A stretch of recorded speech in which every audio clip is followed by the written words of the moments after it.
Tov Beshem Hashem Naasev Lafler Boker Or. On est aujourd'hui mercredi 16 du mois de décembre et on est déjà le Aleph Rosh Chodesh Tevet. Shiur acheté Bezrat Hashem pour l'élévation de l'âme de Henri Yitzhak Ramou Ben Eli. Ce sera demain sa Askara. Bat Adel Rose. Baruch Hashem, un grand tzaddik de Oran. Dar et Sarcelles. Arnouville-Légonaise, de la part de tous ses enfants et arrière-petits-enfants, Bezrat Hashem, Dor, Yeshom Varhim Pi Elion, Roi Hashem Tenachen, Began Eden Elion, que le mérite de cette étude fasse monter son âme. On est avec Hanouka, spécial Hanouka cette semaine, comme on l'avait dit, et en même temps, on pensera à la réflexion de tous les malades d'Israël, à Tzachah de tous nos tormim, que Dieu vous bénisse sur tous vos chemins. Rabbi Yehuda Tzadka sur la fête de Hanouka, qui parlera de deux sujets différents en un. Il a parlé de Ma'alat Hatzniut. Vous savez qu'une des règles fondamentales du judaïsme, c'est la pudeur. Et sur ce, Rabbi Yehuda Tzadka, je vais avancer un peu dans le texte, nous exprime qu'est-ce que c'est d'être une lumière vers l'extérieur. Comment est-ce qu'on brille vers l'extérieur? Eh bien, on verra qu'on nous demande de maximum nous tenir jusqu'à l'entrée de la maison. C'est-à-dire que Gvod Bat Melech Penima, le Teilim du roi David, nous dit que la grandeur d'une reine d'Israël, quand on est une vraie personne qui voulons briller dans l'histoire, si vraiment tu veux ton nom dans l'histoire, ne te montre pas à l'extérieur. Au contraire, Gvod Bat Melech, la fille du roi, Penima, à l'intérieur. Et on voit qu'il n'y a pas une lumière, explique Rabbi Yehuda Tzadka, qui brille autant que les lumières de Hanouka de toutes les fêtes juives. Et pourtant, c'est vraiment la fête par excellence où la menorah est à l'intérieur de la maison et pas à l'extérieur de la maison. Et de là, Rabbi Yehuda Tzadka dit que c'est Akadosh Baruch Hu, ce qu'il veut, quand il veut publier ton nom, quand il veut te rendre grand, ne cherche pas à exister à l'extérieur. Simplement, Pirsumé Nissa. Faire savoir qu'ici, il y a de la Torah, qu'il y a une personne, c'est tout. Mais de l'intérieur, Dieu fera en sorte qu'on voit ta lumière vers l'extérieur. Mais si tu mets ta lumière à l'extérieur directement, elle passera inaperçue vis-à-vis des autres. Et c'est vrai que quand vous allez à Bnei Brak, la dernière menorah qu'on voit, c'est celle qu'ils ont mise sur le trottoir, mais quand tu lèves la tête et que tu vois, parce qu'en plus ça, les Ashkenazim, que Dieu les bénisse, ils allument chacun la Hanouka chez eux. Quand tu regardes comme ça, c'est un spectacle de lumière qui est vraiment kedaï d'aller voir, surtout le 8e jour de Hanouka Bnei Brak. Faites un tour, juste en voiture, regardez comme ça, c'est un spectacle de lumière qui est impressionnant, de voir autant de lumière allumée. Et il dit bien, ces lumières, quand elles rentrent, elles sont à l'intérieur, elles brillent encore beaucoup plus aux yeux de ceux qui sont à l'extérieur. En d'autres termes, qui a été plus connue au monde que Sarah? Et pourtant, elle était toujours Baoel, dans la tente. Qui était plus connue que Rivka? Et pourtant, on a vu que Rivka, elle-même, était une fille extrêmement pudique qui ne se montrait à personne. Rachel, Ba'imatson, elle vient avec le troupeau.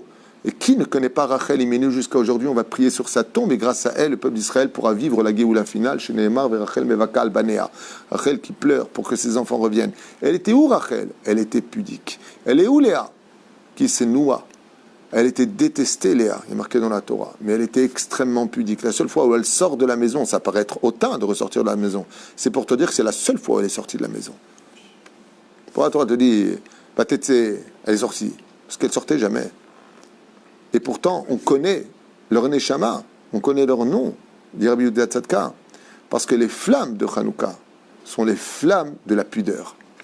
Ça vient montrer le Nitzachon. Comment, quand normalement tu gagnes quelque chose, un match de foot qui a été gagné, par exemple PSG contre OM, je ne sais pas, je dis n'importe quoi, ou c'est Maccabi. Comment s'appellent les deux grandes équipes là? Barcelone et le Madrid. Ouais. Mais un truc de fou qui se passe dehors. Ouais, ça, les klaxons, les machins, les gens ils hurlent, qui se tapent, ils font la fête jusqu'à 3h du matin, ils dépensent. Je vous invite. Il dit, ça fait beaucoup de bruit dehors. Mais le lendemain de cet événement, il n'y a plus rien. Il dit, nous, avec notre pudeur de Hanouka, il y a 2300 ans en arrière, 2400 ans en arrière, exactement. Jusqu'à aujourd'hui, on fait brûler. On n'a jamais vu le mec qui dit, qu'est-ce qui se passe? C'est la fête demain. En 1976, Barça, il a gagné. S'il dit, ça n'intéresse personne. Le soir même, il y a eu une grande fête, mais cette fête n'existe pas.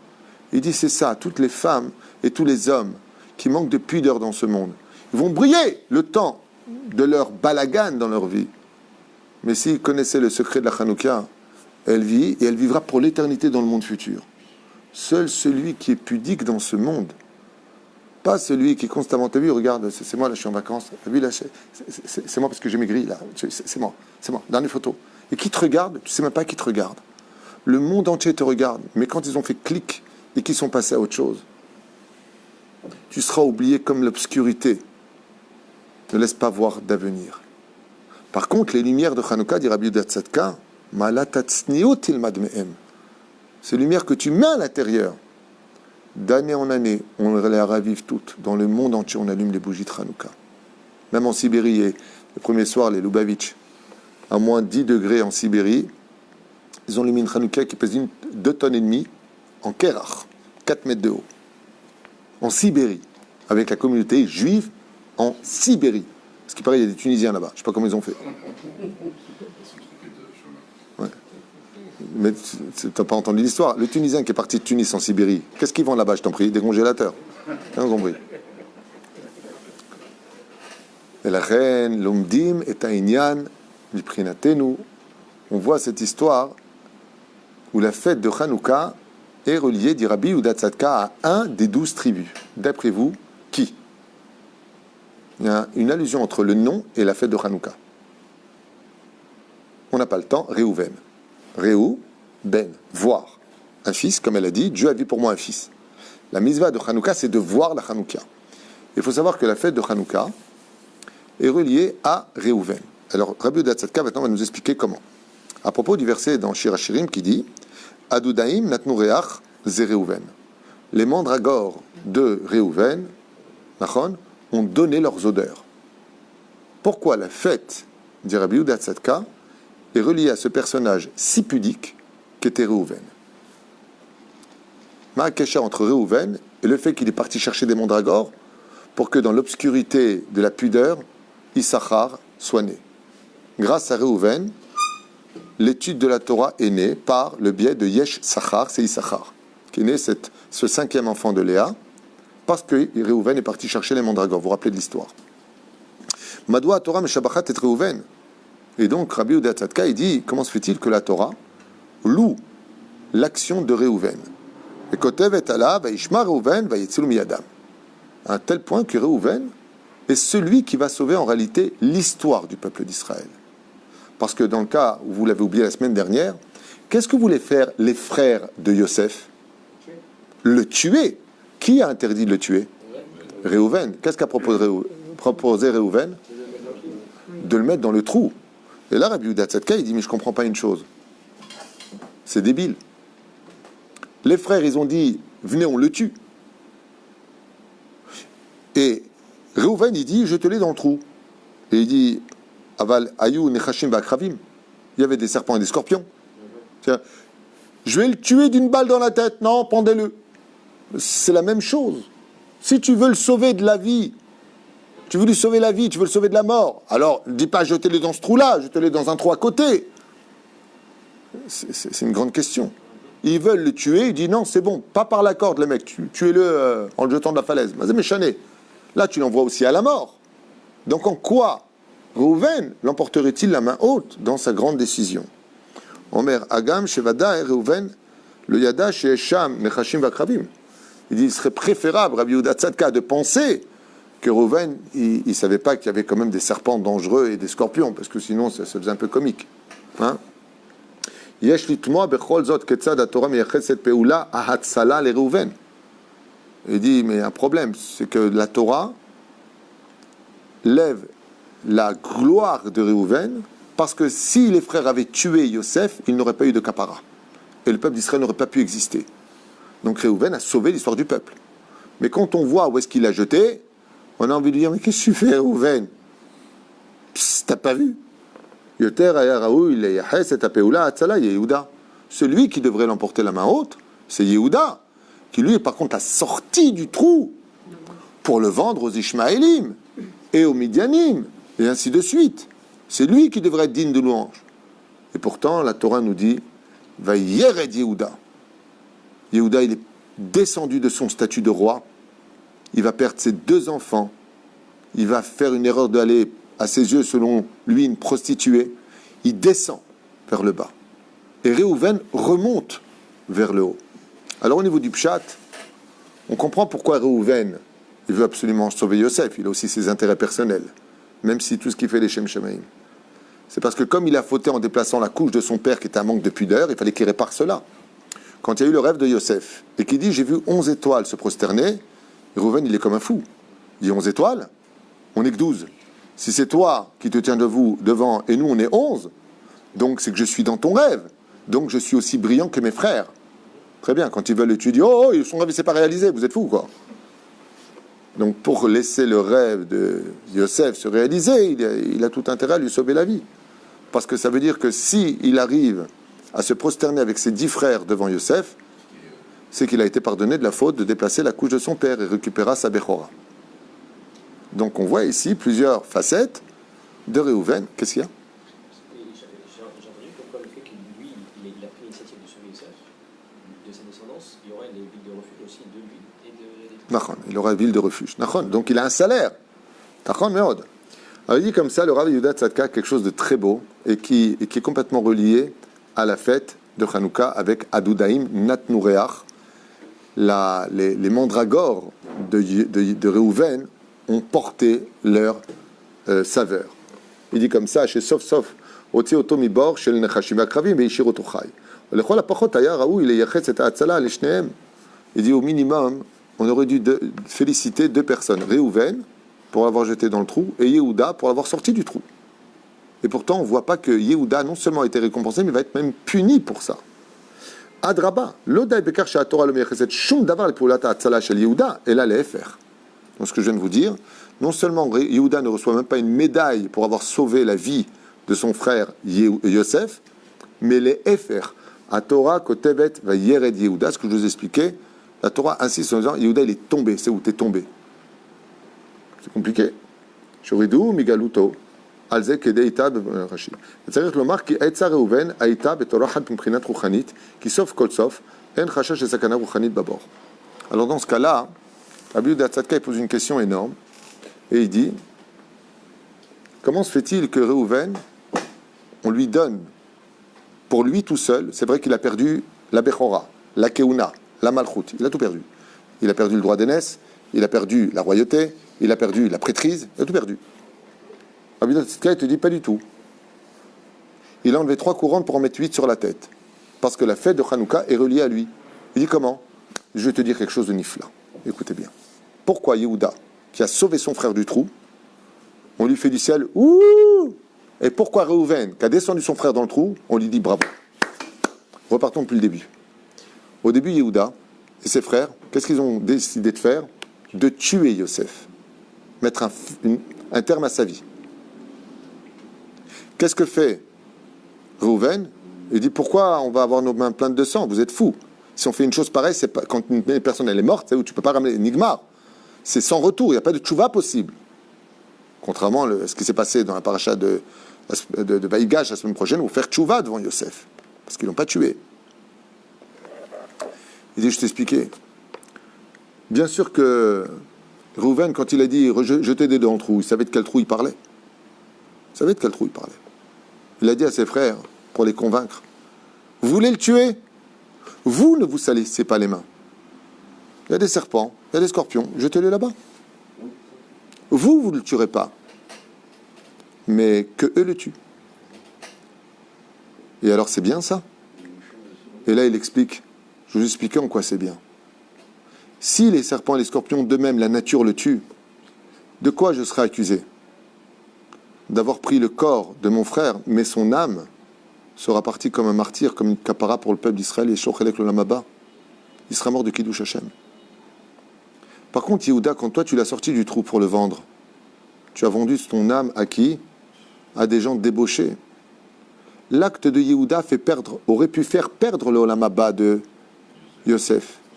Et là, il dit le Rav Yehuda Tzadka, pourquoi on dit bravo? Et quel rapport avec la fête de Hanouka? La fête de Hanouka, c'est la fête de la gloire qu'on a réussi à ne pas s'assimiler, à ne pas tomber dans la clipa, à ne pas se marier avec des goïms, de ne pas vivre la débauche. Reuven, il a fait un calcul, il a dit, mais mince, vous voulez le tuer? On mourra tous un jour. La seule façon de laisser vivre mon frère, c'est que s'il meurt, il aille au monde futur. Et qu'est-ce qu'il fait Yehuda? Il dit, bon, allez, sortez-le, on va le vendre. Mais tu vas le vendre à qui? Aux Ishmaélim? Tu vas le vendre en Égypte? Là-bas où ça sent la débauche, avec la beauté qu'il a. Mais il va servir à l'homosexualité, il va servir dans les maisons roses, il va perdre, avec sa brite, mais il va faire Zera Levatala, il va perdre son monde futur. Bah, Yered Yehuda, Yehuda, on ne peut pas te donner la fête de Hanouka. Par contre, étant donné que Reuven, il s'est mis à pleurer, il a dit quoi? Mon frère, il n'a pas de monde futur. Mieux vaut qu'il meure dans ce monde en perdant son corps, parce que c'est juste enlever un manteau physique, mais qu'il ait au monde futur. C'est pour ça que les 8 bougies de Hanouka font allusion au monde futur. Que de savoir que mon frère, il a vécu 100 ans, 120 ans, 1000 ans, très bien, il a tout eu sur terre. Mais est-ce qu'il a l'Olam Haba? Est-ce qu'il aura son monde futur? Il dit, la fête de Hanouka, Adoudaïm Natmoureah. Quand il est parti chercher les mandragores, il a mis au monde par sa Messirut Nefesh dans la pudeur la vie de celui qui va étudier la Torah, celui qui viendra remplacer Yaakov, Ishtam, Yoshev Olim, c'est Issachar. C'est l'homme qui réside dans les tentes. Mais quand on parle maintenant de Yosef, où cette paracha tombe toujours avec Yosef, paracha de Miket, où il est roi d'Égypte, et il fait faire le Brit Mila à tous les enfants d'Égypte, c'est grâce à qui? Parce que Reuven, il a dit, moi, sauf Maaseh Marshvatechila, ce que j'ai voulu, c'est que si mon frère il mourait, je sais qu'il est au Gan Eden, on sera tous récompensés. Yehuda, qu'est-ce qu'il a fait? Il a dit, sortez-le et vendez-le. Et quand il a vu ça, quand vous avez vendu mon frère, à qui? À des Ishmaélim qui l'ont vendu en Égypte. Il a dit, vous avez fait descendre mon frère en Égypte. Là-bas, c'est le Gehinam. Vous l'avez envoyé là-bas où il ne pourra pas tenir, dans un monde d'épreuves constantes, où la débauche, c'est la moralité. La reine Meshaychim, il dit Rabbi Yehuda Tzadka, אתה מבין הקשר שבין ראובן לנרות חנוכה. חנוכה אנחנו מוצאים כמה גדול ערכה של רוחניות בעם. Car la fête de Hanouka est la fête de la gloire, de la spiritualité de chaque juif, que tout Israël a part au monde futur. Car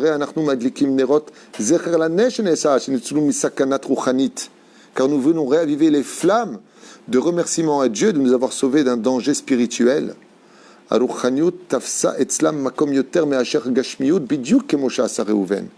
Exactement comme l'a fait Reuven, qui lui s'est inquiété pour la flamme de son frère Yosef, que de son corps. Les mandragores ont donné leur fruit, leur saveur, c'est Reuven. Misakana ruchanit, val petahanu kol megadim, elu nerot Hanouka. Et quand on dit val petahanu kol megadim, et toutes ces délices sont venues à notre porte, c'est l'allusion qui est faite à la fête de Hanouka. C'est pour ça qu'Akadosh Baruch Hu lui a dit, tu sais Reuven, tu as fait une bêtise, tu as déplacé la couche de ton père, mais tu as été très pudique et intelligent. Ton grand souci a été de sauver l'âme de ton frère. La Gemara pose la question à Masechet Sanhedrin à propos du Soreur ou Moré. Vous savez, cet enfant rebelle qui manque de respect à ses parents, qui boit du vin, qui mange de la viande. Qu'est-ce qu'on fait de lui? On doit le mettre à mort. La Gemara pose une question et je ne comprends pas. Je ne comprends pas. Pourquoi le mettre à mort? Arrête, on ne juge pas une personne à partir de ses 13 ans sur terre, 20 ans dans le ciel. C'est un enfant, pourquoi tu veux le mettre à mort? Sachez que Soreur ou Moré n'a jamais existé, n'existera jamais, parce qu'il y a trop de conditions compliquées. Il faudrait que le papa et la maman fassent la même taille, le même regard, le même ton, le même tempo de voix. C'est trop de conditions qui sont impossibles. Alors pourquoi tu me parles de ça? Pour te donner un renseignement. Quand tu perds une personne qui est jeune, c'est dramatique. Chez l'Oneda, de perdre un enfant. Chez Hachem Ishmor, qu'on ne connaît jamais cette épreuve, qui est extrêmement dure, c'est une des épreuves les plus dures au monde. Il y a une chose qui doit nous donner quand même le sourire. C'est que la Gemara nous dit dans Sanhedrin, mieux vaut le tuer quand il est jeune que quand il sera coupable. À l'âge de 13 ans devant le Beddin, ou devant le Beddin d'en haut à 20 ans. Il dit pourquoi? Il dit parce que, c'est dur à entendre ce que je dis, je reconnais, mais c'est la Gemara dans Sanhedrin. Celui qui n'est pas content, il met un gilet jaune, il va au cotel et il fait la manifestation. Ouais, je suis pas d'accord. La Gemara, elle nous dit, tu n'as rien compris. Toi, tu vois la vie de ce monde, mais tôt ou tard, on mourra de ce monde. Ce qui compte dans ce monde, c'est est-ce que tu es parti avec les clés de ton Gan Eden ou pas. Il dit, quand tu as un fils qui est Soreur ou Moré, on sait qu'il ne fera jamais de tchouva. Mieux vaut le tuer avant qu'il soit coupable par rapport à l'âge. Comme ça, il meurt du corps, mais il a l'Olam Haba. Quand tu perds un enfant, il y a une vingtaine d'années, à Jérusalem, Tibane Betikonen, au Ram Nuchot, au cimetière, Il y a un Rav qui a perdu son fils. Très jeune. Je crois qu'il va avoir 11 ans, un truc comme ça. Et quand il est monté pour faire l'oraison funèbre, pour parler de son fils, il pleurait. C'était très dur pour lui. Il pleurait, mais il pleurait. À 11 ans, c'est des souvenirs. C'est trop dur de perdre un enfant. Même 6 ans, 5 ans. N'importe quel âge, un enfant, tu l'attends les bras, déjà, c'est caché. Mais devant tout le monde, il a commencé à taper comme ça sur le pupitre. Il a regardé ses autres enfants. Et devant tout le monde au micro, il dit « Je remercie le ciel de toute mon âme. Parce que mon enfant qui m'a été pris à 11 ans, lui, c'est sûr et certain qu'il est déjà au Lamaba. Lui, c'est sûr et certain qu'il a déjà réussi à passer la frontière. Vous savez, comme les gnous ou les zèbres, ils passent des fois des fleuves. Il y a plein de crocodiles. Qui te dit qu'il va arriver de l'autre côté? Lui, c'est sûr et certain qu'il est monté sur un pont. Il a regardé ses autres enfants. Il dit « Vous qui vivez, vous avez encore un grand combat à prouver à Dieu que vous êtes les héritiers du monde futur. Que vous n'allez pas vous assimiler, que vous n'allez pas tomber dans le piège. » Les élèves me dit, mais Réou Ben, j'ai vu un fils. Réou Ben. Et une mitzvah de voir les nérotes. Qu'est-ce que représentent les nérotes selon le Midrash? Les âmes des enfants d'Israël. Est-ce que nos enfants à nous, ils méritent? Je ne comprends pas une chose. Comment à Purim, je finirai juste avec ça, chers amis, où on a failli tout s'y passer, aucune histoire, aucune, même la Shoah, ne peut pas égaler le danger d'extermination du peuple d'Israël. Aman, dans Purim, avait réussi à répertorier tous les juifs du monde entier, partout où ils étaient. Il avait prévu des soldats pour les tuer en un seul jour. C'est marqué noir sur blanc dans la Megillah. Partout où on était. C'était fini. Alors on pose une question, d'accord, alors fais une bougie à Purim, tu dis voilà, on ravive le peuple d'Israël. Chazak ou Baruch. Tu mets un drapeau, la bougie à côté, tu fais Alléluia, super. Allez, tape des mains. Purim, c'est youhou, les déguisements, le repas, et on boit du vin parce que l'autre il s'est bourré. Mais c'est quoi ces embrouilles? C'est quoi ces embrouilles?